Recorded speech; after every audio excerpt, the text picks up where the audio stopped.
Bueno, hola, soy Antonia. Creo que todos los que me podéis ver me vais a conocer.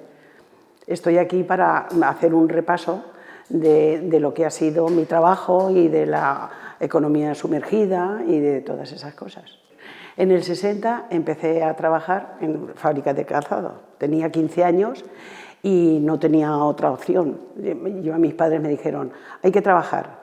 Y a las fábricas de calzado, que era lo que entonces más... No habían otras opciones, habían otras, pero yo pues me fui a trabajar. Entré en el corte, en la sección del corte, y estuve allí 7 años. A los 7 años me cambié. De allí ya me salí para trabajar, para casarme en el 69. Y nada, en el 69 me casé, tampoco había otra opción de seguir. Parece que lo habíamos normalizado, que había que casarte, dejar el puesto de trabajo, que cuántas veces me ha pesado, porque, a ver, ¿por qué tenía yo que dejar mi puesto de trabajo? Así porque sí, porque me casaba, pero es que entonces era lo normal. Y enseguida puse una mesa de corte en casa, como mi marido y yo éramos los dos cortadores, pues hacíamos, entonces era la tarea. Yo antes, cuando él trabajaba y yo podía, él estaba en la fábrica y yo hacía la tarea, y cuando él venía seguía con la tarea.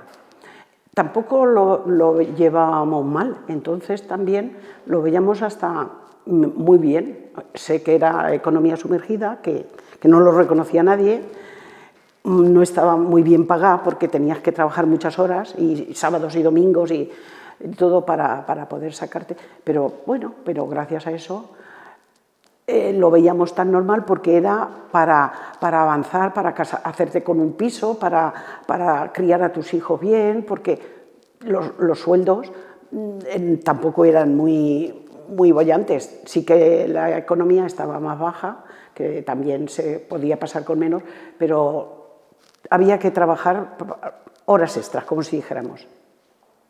Y en el momento en que te vas a casa, ¿me explicas un poco cómo trabajabas en casa, cómo te organizabas, cómo era tu espacio de trabajo, cómo era tu cuartico? Sí, ya buscábamos una casa de alquiler, porque entonces...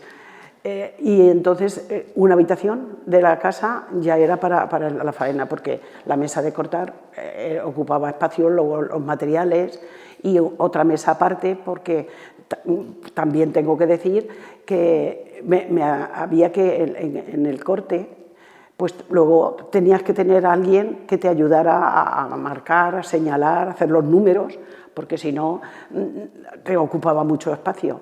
Entonces yo lo hacía así, me ponía en las horas libres que tenía de la casa, y también empecé a tener hijos enseguida, y cuando no estaba con los chiquillos, pues me ponía a cortar y luego seguía a mi marido y yo le señalaba, le hacía los números y esas cosas que llevaba la sección. ¿Y cuando estabas en fábrica también tenías cuartico en casa para sacarte las horas extras? Sí, cuando íbamos a la fábrica, también teníamos, entonces en mi casa era muy grande y habían cámaras de esas casas viejas, antiguas, y allí montamos 2 mesas y cortaba en una mi novio, que éramos novios, y yo en la otra. Teníamos también un cuartico, como se dice, para eso solo, si es que era mucho espacio el que ocupaba. ¿Y tu familia también se dedicaba al calzado? ¿También participaban en ese cuartico familiar de la casa de...? No, mi familia no. Mi padre era de la luz, trabajaba en hidroeléctrica, y mis hermanos, sí, uno de ellos me ayudaba porque también estaba en el corte, pero ese cuartico además era una cámara de esas antiguas, viejas, y la cortamos con unos tableros y la hicimos más pequeña, y allí era como si dijéramos para eso solo, para el corte. ¿Y qué pasaba? O sea, ¿cuántas horas trabajabas? Porque claro, supongo que este patrón fue cambiando conforme fuiste ampliando la familia. O sea, ¿cómo conciliabas todo? Pues te organizabas muy bien, porque yo empecé, que eso era lo normal. Al casarte, a los 10 meses, yo ya tenía el primer hijo. Y nada, me lo metía en el coche, en el cuco que decíamos, en el coche, allí mismo, donde yo estaba el nene. Cuando dormía, cortaba. Cuando se despertaba y tenía que darle teta y arreglarlo y tal, pero así con todos los que he tenido, hasta que dejé de cortar. Los tenía allí, por eso tenía que ser un espacio grande. Y conforme iban creciendo, ellos te acompañaban o sea, veían cómo trabajabas en el... No, conforme iban creciendo, luego también tuve la suerte de que mi suegra, la madre de mi marido, no tenía otros nietos ni otro hijo con hijos, y entonces iba, todas las tardes se iba ella y mi suegro. Mi suegro me ayudaba a marcar y a señalar, y ella les daba las meriendas, los atendía, los llevaba al váter, los ponía secos si llevaban pañal, me ayudaba en eso. Y nosotras, pues, esclavos del trabajo, había que trabajar y trabajar. Y lo veíamos, es lo que ahora pienso después, digo, ¿por qué lo normalizamos eso? No lo entiendo. ¿Por qué? Porque estábamos así enseñados. Sería, digo yo, no sé. ¿Y cuántas horas crees que trabajaba? Así como... Horas muchas, pues desde por la mañana, el rato que yo podía, hacía algo. Después de comer por la tarde, hacía algo. Y luego cuando venía mi marido de trabajar, que él se quedó en la fábrica, claro, terminaba, a lo mejor nos daban las 11 de la noche, terminando la faena que había que presentar al día siguiente.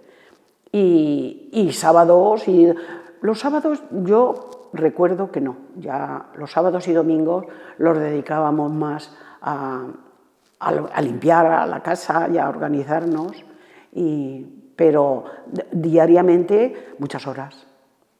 Las horas que tenías libre de la casa es lo que dedicabas al trabajo.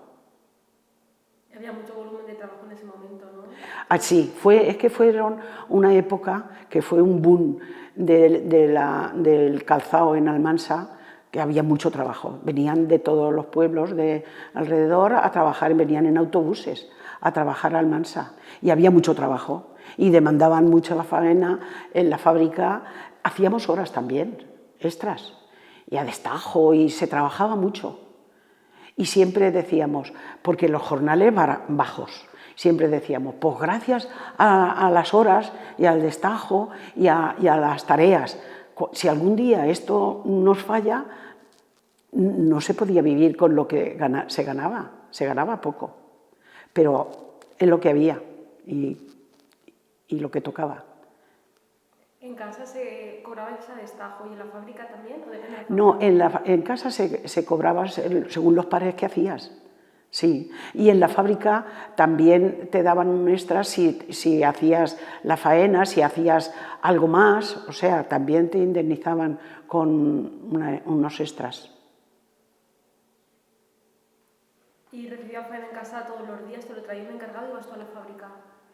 Mi marido, cuando salía de trabajar a mediodía, se pasaba por la otra fábrica, cogía la tarea, el saco, como decíamos, que llevaba los materiales y los patrones y todo que teníamos que hacer, y luego lo llevaba. Al día siguiente por la mañana lo llevaba a la tarea, y así nos arreglábamos.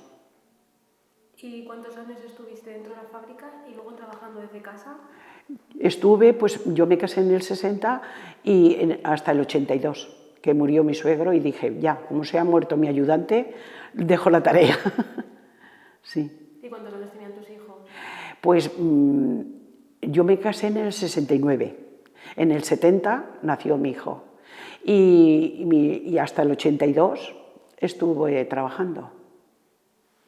¿Y cuando tus hijos iban creciendo, o sea, te demandaban atención, te ayudaban? Pues no por eso que te he dicho, porque siempre tenía a su abuela que les hacía la merienda y los atendía, su abuela. Sí, yo también he sido muy como trabajaba en casa y tenía coche para conducir y eso, también con los chiquillos los bajaba, iban al conservatorio o al pabellón, a gimnasia, y los bajaba y los subía en el coche, sí. Y si iban a la guardería, también los bajaba, porque por allí, en la guardería, sí, yo me organizaba así, nada más que cuando ya estaban en casa, pues o se arreglaban, ellos no, solos nunca han estado arreglándose. Y en ese periodo, bueno, en esos años, que fueron como 12, ¿no? Del 70 al 82. 12 años de tarea, sí. En esos 12 años que trabajas en casa, ¿la empresa te llega a dar de alta, te sugiere que te hagas autónoma? Que va, no, a nadie. Yo creo, vamos, no sé. Las tareas en casa nunca han sido dadas de alta, ni era dinero negro, o sea, la economía era sumergida, no. Ni yo, pues, dejé el trabajo y dejé de cotizar.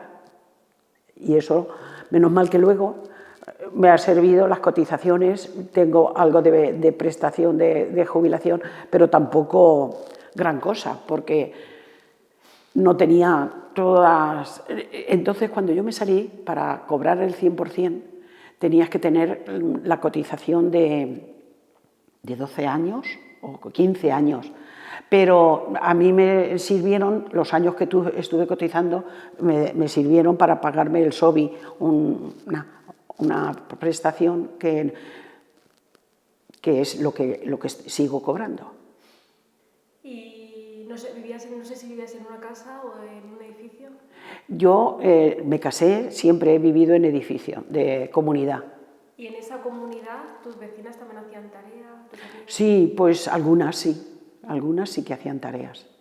O sea, que se veía movimiento por ahí. Sí, de sacos de tarea, subir y bajar, sí.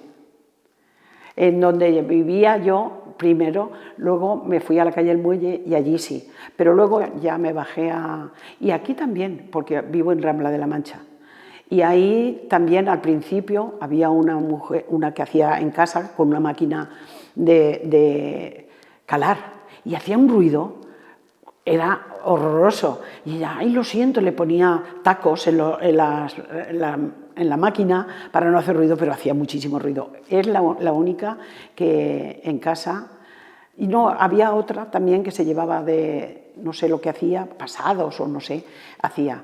Y yo entonces aquí ya el corte ya no lo hice ahí. El corte, yo me dejé de cortar en el 82 y aquí, a este piso, me mudé en el 83. Claro, lo bueno de tu trabajo es que era silencioso, ¿no? O sea, sí, ahí no molestabas a nadie. ¿Y me puedes explicar un poco cómo era tu espacio de trabajo? O sea, ¿qué había en tu mesa? ¿Qué herramientas usabas? Pues usaba una cuchilla de cortar, una chaira y un triángulo, una lima, que le daba a la cuchilla, le daba filo.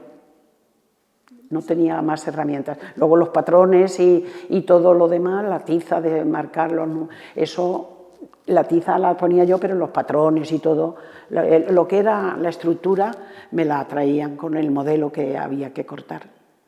Y bueno, los cortadores trabajan de pie, ¿no? Siempre, claro, siempre de pie. ¿Y el trabajar en esa postura de plantón, cómo te sentaba? Bueno, pues yo entonces lo que me cargaba mucho eran las cervicales, yo de estar así y además haciendo fuerza, porque tenías que hacer fuerza. Pues las cervicales sí que se me cargaban de la faena. Que ahora padezco de vértigos y de cervicales y yo pienso que puede ser de la postura y de la fuerza que hacía con los brazos. Eso a nivel físico y a nivel psicológico o mental, el trabajar desde casa en ese cuartico, ¿a ti te repercutía de alguna forma? No, para nada. Es que ya te digo, es que lo veíamos normal. Yo me ponía mi radio y escuchaba la radio y cortaba y ya está. Y cuando recuerdas toda aquella época trabajando en casa, conciliando familia, casa y los hijos, ¿qué recuerdos tienes? O sea, ¿qué sensación? Yo la sensación que tengo, pues no sé, no te podría explicar, es que no tengo mal recuerdo. Yo de criar a mis hijos en ese entorno, porque siempre he tenido ayuda, porque gracias a la ayuda yo he podido, y no he tenido mal recuerdo. Yo llegaba al fin de semana y recogía todo y limpiaba en la habitación que estaba todo, y me dedicaba a los chiquillos a bañarlos y a salir, y he disfrutado. Los sábados y domingos yo he disfrutado y entre semana es que parece que era hasta lo normal trabajar hasta las 11 de la noche. Yo también te tengo que decir que he sido muy independiente y muy libre. Yo hacía tarea en casa, ya te digo, me organizaba y me saqué el graduado escolar. A mí siempre me ha gustado mucho la enseñanza y no tenía el graduado escolar. Me fui a apuntarme, yo quería saber algo más y fui a la escuela de idiomas y me decían que que tenía que tener un certificado escolar, que sí, el graduado escolar. El certificado lo tenía, pero el graduado no lo tenía. Cuando yo iba al colegio no daban el graduado escolar. Y me empeñé y me saqué el graduado escolar para seguir en la escuela de idiomas. Y me saqué el graduado escolar, yo hacía tarea, me saqué el graduado escolar y me saqué el carnet de conducir.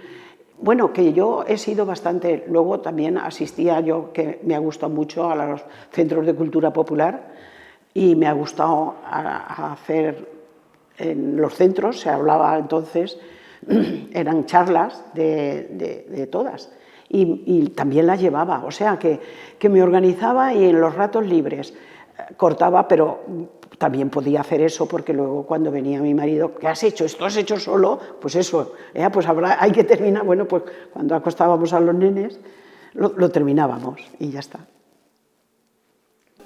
Cuando trabajabas en casa, como comentas, o sea, era un patrón que estaba establecido, normalizado el trabajar, ¿no? Sí. Desde casa y sin contrato, pero tú en ese momento, o sea, sabías que era ilegal, lo percibías como explotación.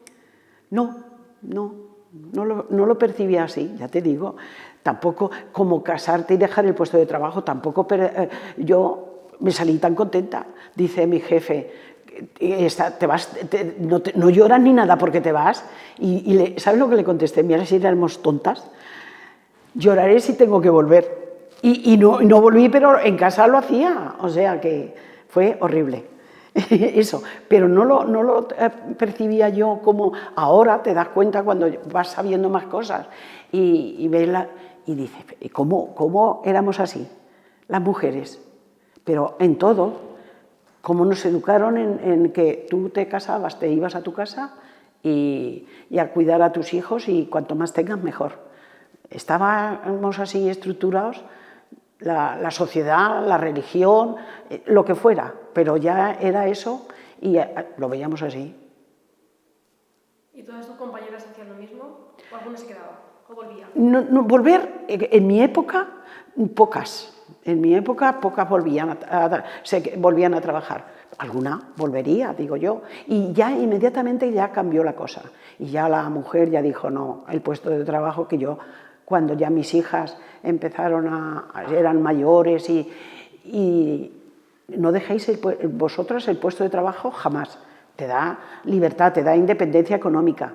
Yo he tenido libertad e independencia económica, lo que ganaba mi marido, pero tampoco lo he pasado mal, ¿me entiendes? Porque he sido libre, pero a mis hijas les dije, el puesto de trabajo no lo dejéis jamás, que me pesa haberlo dejado yo, el puesto de trabajo, porque te da eso, más. Dejas allí y sigues en casa, pues sería mejor seguir allí, ¿no? Pero bueno. Sí, porque por aquella época no existía a lo mejor lo que es la media jornada. No. Ni habían los permisos de maternidad, nada. Si alguna ha vuelto de permiso de maternidad, nada. En fin, todo eso. Y, por ejemplo, cuando estabas trabajando en casa, bueno, iba tu marido por la faena, entonces tú Sí. no tenías contacto con un encargado ni... No. Yo a la fábrica nunca. Siempre era él el que iba, recogía la faena y luego la llevaba, siempre. sí. ¿Y nunca, o sea, lo intentaste o pensaste, me podrán hacer algún tipo de contrato? No, no. Tampoco pensaba en la jubilación, en las cotizaciones. Es que no, yo no sé por qué, pues yo pensaba que como era así, pues era así. Porque cuando trabajabas esos 12 años en casa, más o menos, ¿qué edad tenías cuando empezaste y cómo terminaste? Yo pues de 25, 30, 35 o por ahí, sí. 34 tenía yo cuando me saqué el grado escolar. ¿Y sabes en aquella época, cuando había tanto movimiento en las casas, había algún tipo de movilización de los trabajadores para exigir derechos?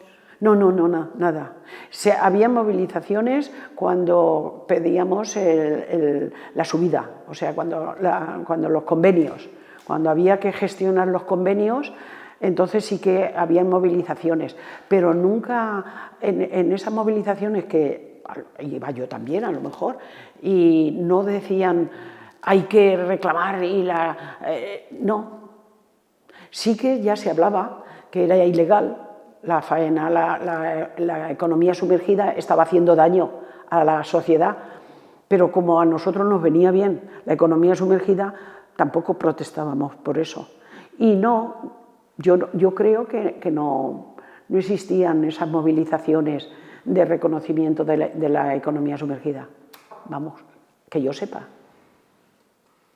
De reconocerse los años que habéis trabajado en casa, ¿habría alguna forma de justificarlo y que os hubiese cotizado? Pues, ¿A posteriori? Bueno, yo creo que sí.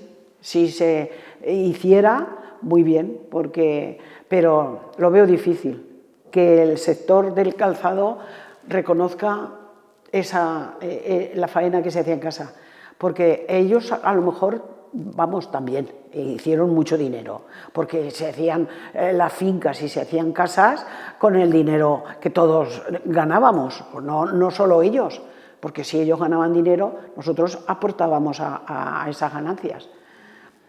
Pero no creo que estuvieran por la labor, si entonces se reclamaba de casa, pues cogían y a lo mejor te la quitaban, digo yo, no sé.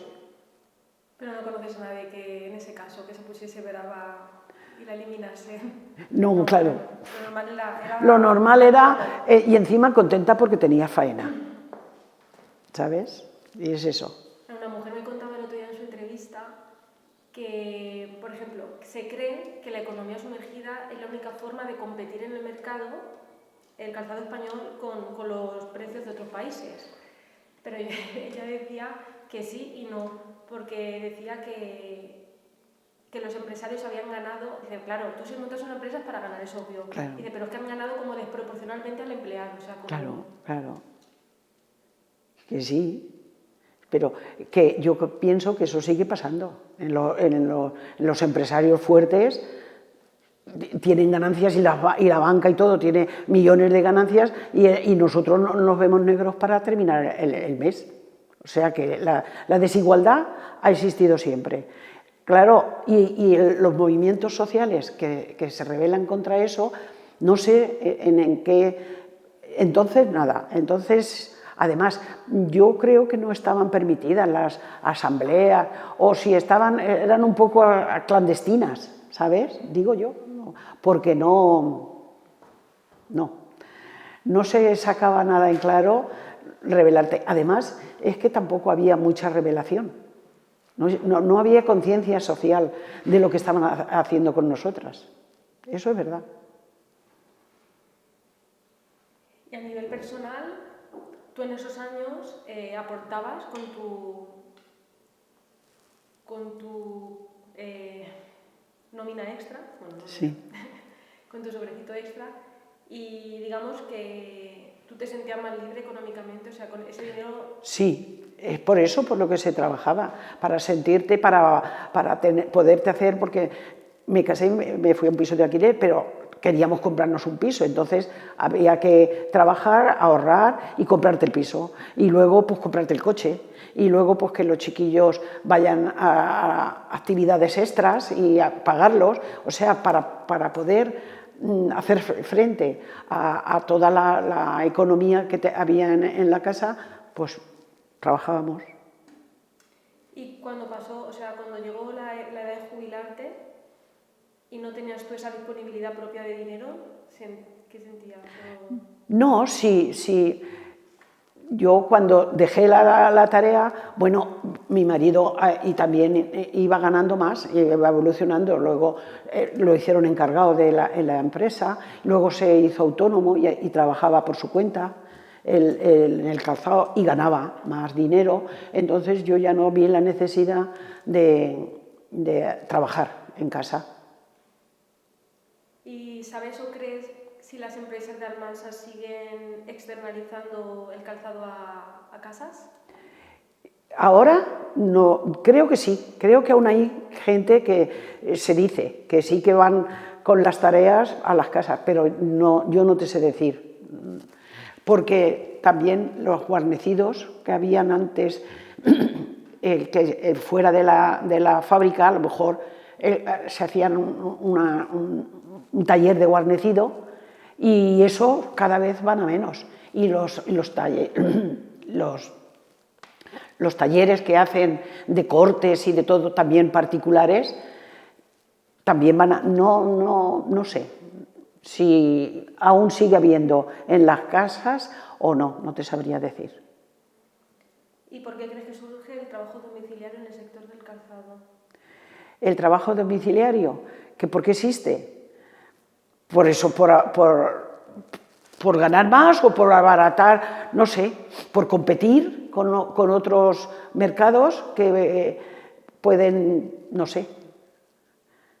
¿Cómo ves el futuro del Del calzado en Almansa? ¿O si crees que hay relevo generacional? Pues, ¿cómo lo veo? El futuro.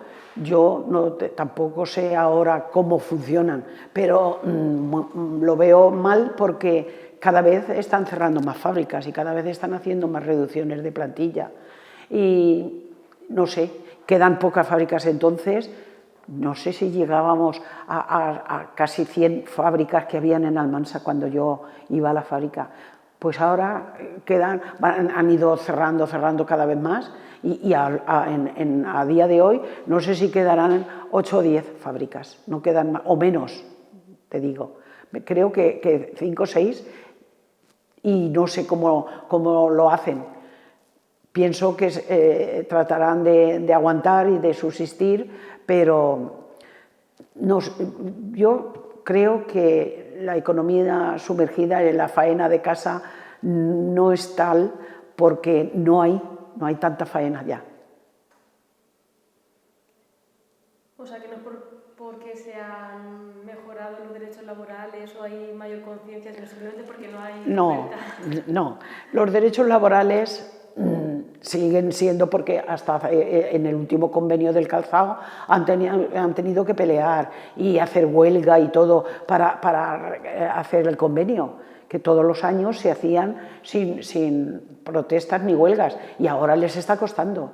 Y es triste, da pena, porque luego también en las fábricas que quedan tampoco hay especialidades. La gente no saben hacer el calzado como se hacía, porque se está perdiendo la especialidad. Y eso es triste. Claro, porque antes entrabais de ayudantes, ¿no? Claro, luego hacíamos y ahora es que no, está todo también muy mecanizado, todo muy de máquinas,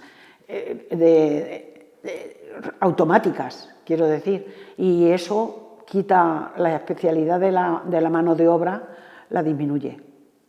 Claro, en el sector del corte sí hay. Claro, ahora todo es por máquinas, todo es por... Menos el aparado, me han comentado. El aparado no lo sé, también si hay algo que se puede hacer por máquinas, no sé. Pues ya hemos terminado la entrevista, muchas gracias. ¿Que ya hemos terminado? De todas formas, ¿algo que se haya quedado fuera de la entrevista que te gustaría contar? No, sí creo que te he dicho de más. Como me gusta hablar, creo que me he explicado de más. No sé si me he explicado bien,